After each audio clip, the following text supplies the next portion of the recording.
안녕하세요. 제도권 주식 분석입니다. 1월 30날 애플이 실적 발표가 있습니다. 웬만해서는 ETF를 투자하면서 개별 주식을 투자하는 경우가 잘 없는데 하락폭이 워낙 과도했고 펀더멘탈이 너무 괜찮았기 때문에 잘 매수를 해봤습니다. 그런데 방송을 준비하면서 무려 13%나 오른 그런 상태이라는 거 한번 감안해 주셨으면 좋겠습니다.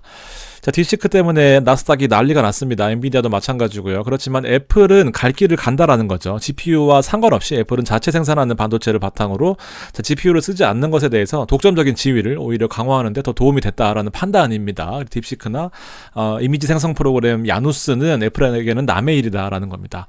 자, 두 번의 퀀텀 점프를 일으켜냈습니다. 실제로 엔비디아가 급등하던 시절에 애플은 많이 못 올랐었는데 실제로 2분기 실적이 급락한 이후에 실적이 개선된다라는 전망에 힘입어서 주가가 퀀텀 점프한 모습이었고요. 24년 끝나고 25년 들어서 주가가 하락하긴 했지만 최근 들어서 반등하고 있습니다. 여러 가지 이유가 있습니다. 실제로 버크셔 해서웨이의 워렌 버핏이 애플 주식을 팔았다라는 그런 이슈 때문에 주가가 하락했던 때도 있었거든요. 자, 그렇지만 독점적인 블룸버그 기사에 따르면 여전히 애플은 버크셔 해서웨이가 주요 주주에 있다라는 겁니다. 실제로 보면은 4억 주를 가지고 있는 것 중에서 100억 주를 팔았는데 1억 주를 팔았는데 3억 주가 아직도 여전히 남아 있다라는 측면을 강조를 했었고요. 그리고 최근에는 좀 부진한 모습을 보였지만 수년간 지수를 아웃퍼폼했던 애플의 저력을 좀 믿어보자라는 겁니다. 주가가 하락했던 결정적인 요인은 바로 중국의 스마트폰 제조업체 비보, 화웨이의 MS가 밀린 것에 대한 그런 의미도 있다라고 밝혔는데 실제로 주가는 오히려 반등하고 있다는 말이죠. 실제로 월가 베테랑 분석가들 미국 주식 단기 급락이 온다라고 이틀 전에 말했습니다. 대단하죠. 이거는 지금 이틀째 딥시크 때문에 빠지고 나서거든요. 대단하다라고 생각합니다. 애플은 유심히 좀 지켜보자라는 건데요. 주가가 급반등하고 있다라는 겁니다. 자, 아이폰 판매가 부진했다라는 건 다 아실 테고요. 혼자 연초부터 10%가 빠지는 모습을 보였습니다. 그러면서 GPU로부터 소외됐다라는 것이 약점이자 지금으로선 강점이 되고 있는 거죠.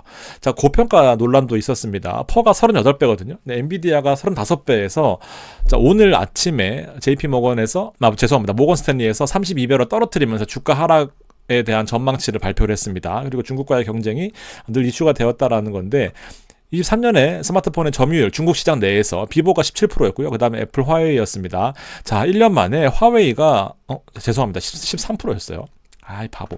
16%까지 치고 올라온 모습 보였습니다. 애플은 밀렸고요. 자, 이것 때문에 주가가 좀 과도하게 밀렸다라는 거예요. 그렇지만 자, 잘 극복해내면서 원가 절감을 이루어내는 과정을 좀 보겠습니다. 자, 실적부터 한번 체크해 보겠습니다. 잘 안 보이신다고 하셔서 제가 초록색으로 미리 칠해 놨습니다.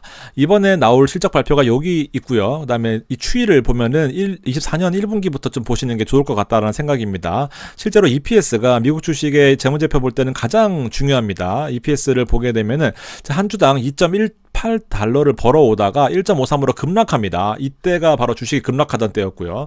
그 다음에 한 번 더 절다가 이제부터 급등한다라고 예측을 하고 있는 거죠. 자, 무려 이번 분기에 발표될 실적 주당 순이익 자체는 40%가 성장한다라는 그런 내용입니다. 자, 이렇게 좀 보시고요. 화웨이나 비보는 또 펀더멘탈적으로 보면 저가폰인 거죠. 애플은 고가 전략이 키포인트다라는 겁니다. 자, 그리고 MS 하락에도 불구하고 실적이 증가된다라는 부분, 낙폭이 그동안 좀 과대했다. 1년 동안 한 달 동안 혼자 10% 빠졌다라는 거죠. 실적이 우상향한다라는 걸 기본적으로 체크해 주시면 좋겠고요.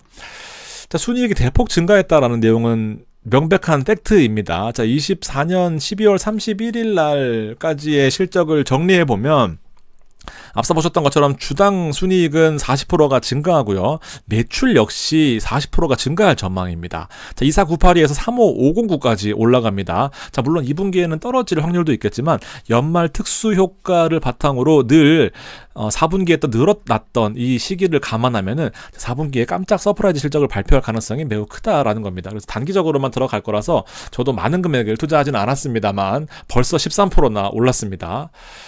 실적 관련해서 조금만 더 보겠습니다. EPS의 추이인데요. EPS가 늘어난다라고 하는 것은 결과적으로 주가가 올라갈 가능성이 매우 크다라는 거거든요. 22년부터 꾸준히 주당 순이익은 올라왔습니다. 역시나 미국 주식들, 특히나 빅테크들은 실적이 꾸준히 우상향하면서 본인들끼리 빅테크끼리 돌아가면서 시총 1위를 하고 있다라고 보시면 될 것 같아요.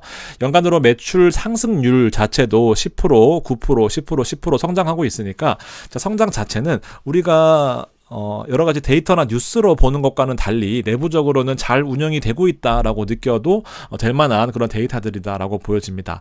자, 물론 데이터와 실제로 실적이 나왔을 때 주가가 반드시 우상향한다라고는 볼 수는 없지만 대부분의 경우에서는 우리나라 주식과는 다르게 미국 주식은 서프라이즈를 기록했을 경우에 실제로 워낙 많은 갭 차이가 나지 않는다라고 한다면 예측치와 일단은 주가가 우상향한다라고 보고 있습니다. 자, 물론 쇼크에 대한 가능성도 있지만 여러 가지 조정 가능성을 좀 살펴보면, 자, 주당 순이익입니다. 실제로 주당 순이익이 좋지 않다라고 하는 것은 돈을 그만큼 못 벌어온다라는 거거든요. 그러면 주가가 빠지면은 주가가 빠지는 원인을 살펴볼 거 아닙니까? 그럼에도 불구하고 EPS를 조정하지 않았습니다. 자, 무슨 말이냐면은 주가가 빠질 때는 어떤 악재가 있는지를 살펴볼 거 아닙니까? 반대로 주가가 오를 때는 돈이 잘 벌릴 것 같은데 라고 하면서 EPS를 올리는 경우들이 많단 말이죠. 당연히 빠지면은 조정을 해야 되는데 조정을 하지 않고 있다라는 겁니다. 자, 그리고 대부분의 EPS를 예측하는 상황에서도 실제로 2.4 정도를 예측하고 있다 보니까, 자, 웬만해서는 실적이 비슷하게 나올 가능성이 높다라고 그렇게 판단을 했습니다. 실적은 잘 나올 것 같다라는 겁니다. 주가 하락에도 조정이 없던 EPS를 좀 보시고요. 기술적 차트 최근에 RSI가 아주 신통방통하게 잘 들어맞는 모습 보이고 있는데, 자, 최근에 과도한 RSI, 실제로 70 넘어가면은 사람들이 너무 사고 싶어하는 국면이다라고 신호를 받을 수 있겠죠. 그러다 보니까 주가가 하락합니다. 자, 여기는 지금 30 붙은 상황이거든요. 30 붙었을 때가 총 3번 있었습니다. 보면은 이때도 주가가 30 밑에 붙어 있다가 반등하는 모습 보였고요.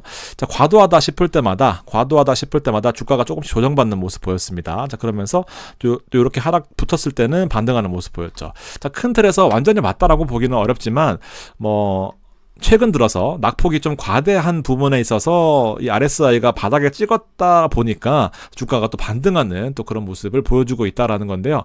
자, 저는 개인적으로 엄청나게 큰 수익을 기대하진 않지만 단타로 한 40~50만 원 벌 생각을 하고 있습니다. 자, 왜 그러냐면은 큰 변동폭은 애초에 별로 없는 종목입니다. 자, 표준 편차는 통계적으로 변동성과 어떤 그 숫자에 대한 그 신뢰도를 나타내는데, 1시그마가 1.44라는 것은 중심으로부터 1.44 정도 벗어날 확률, 그리고 2시그마라고 하는 것은 2.8이거든요. 곱하기 2배, 2.8이죠. 제가 구한 것과 정확히 블룸버그 데이터가 일치합니다.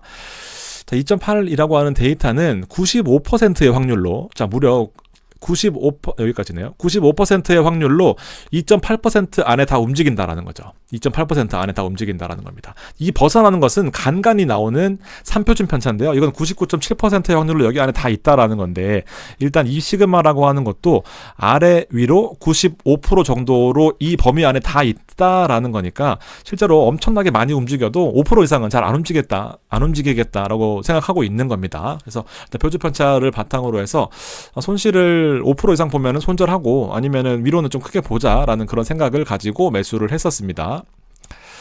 그 참고로 슈드는 0.7이고요. 나스닥은 1.1이니까 참고하셔서 좀 보시면 될 것 같습니다. 조금 더 많이 움직이긴 하죠. 자, 그래서 애플을 사는 방법은 두 가지가 있습니다. 미국 주식 직투는 당연히 가능하겠고요. AAPU라고 하는 이제 데일리 변동성의 2배를 추종하는 ETF가 있습니다. 저는 금액이 크지 않아요. 그래서 왜냐면 이걸로 또 너무 크게 들어가게 되면 사실 ETF로 야금야금 벌던 것 날릴 수 있기 때문에 저는 이제 그거에 대한 원칙은 정확히 지키는데, 자, 방송을 준비하는데 오늘 8%나 올랐습니다. 지금 딥시크 때문에 난리 난 상황이거든요. 13%나 오른 상태고요. 자, 금액을 공개하지 않는 이유는 여러 가지 편견이 생기기 때문이에요. 금액이 적으면 적은 대로, 많으면 많은 대로. 그러니까 참고만 하시고요. 일단은 제 계좌에서 좀 올라가고 있는 측면에서 8%가 올라가고 있다라는 것 감안하셔서 좀 보시면 좋겠고요. 일단 위로 아래든 30일 날은 튈 겁니다. 사실 분들은 29일 날 종가 부근에서 사신 다음에, 자, 어닝 플레이라고 하는 이런 실적 발표의 플레이를 좀 지켜보시고요. 제가 어떻게 무너지는지, 혹은 제가 어떻게 돈을 버는지 결과는 알 수 없지만 한번 재미삼아 참고해 보셨으면 좋겠습니다. 감사합니다.